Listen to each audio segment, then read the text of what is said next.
Good morning and welcome to this Monday morning message. My name is Sam Taylor and I am the co-director of the Kirk House. And the reading this morning comes from Mark chapter 10, verses 42 through 45. And Jesus called them to him and said to them, "You know that those who are considered rulers of the Gentiles lord it over them, and their great ones exercise authority over them. But it shall not be so among you. But whoever would be great among you must be your servant, and whoever would be first among you must be slave of all. For even the Son of Man came not to be served, but to serve, and to give his life as a ransom for many." As I read this, where Jesus is instructing his disciples in the way of servant leadership, it reminds me of bosses who I've worked for in the past, and thinking of those bosses falling into two categories, one being demanding, the other being understanding.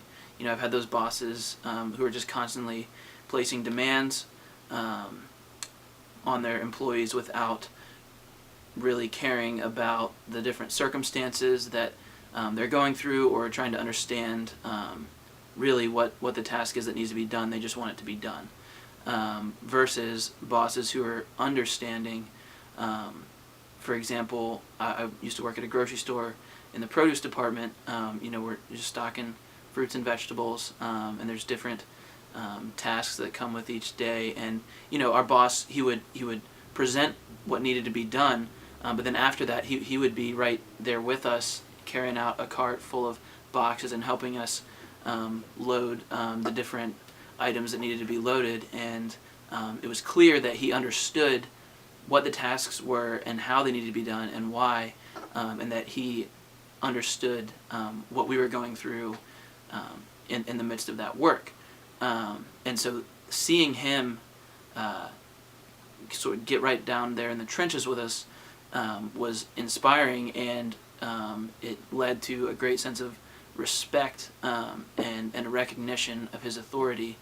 And I think that we have a perfect example of that servant leader in Jesus, as it says here that even the Son of Man came not to be served, but to serve. And what's incredible about that is that this is God, and if anyone would have a right to be demanding and authoritative, it would be God, the creator of the world and the creator of you and I. Yet he decides to come to earth to serve and ultimately die, giving his life up for us, that we would be saved. And so another one of today's readings comes from Hebrews 4, verses 14 through 16, says, "Since then we have a great high priest who has passed through the heavens, Jesus the Son of God.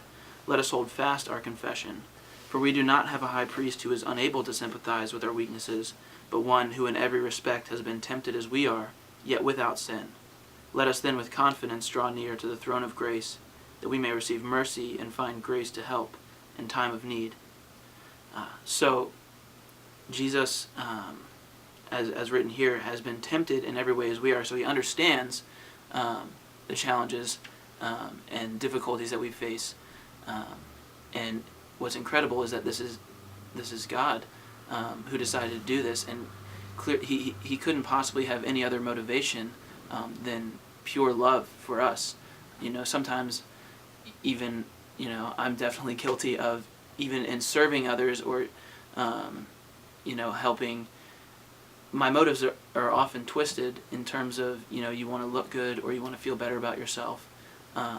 But it's obvious that Jesus' motives were completely pure and motivated out of love. And so, I take heart in recognizing that I serve this God who understands and who cares about us, and whose authority flows from love for his children.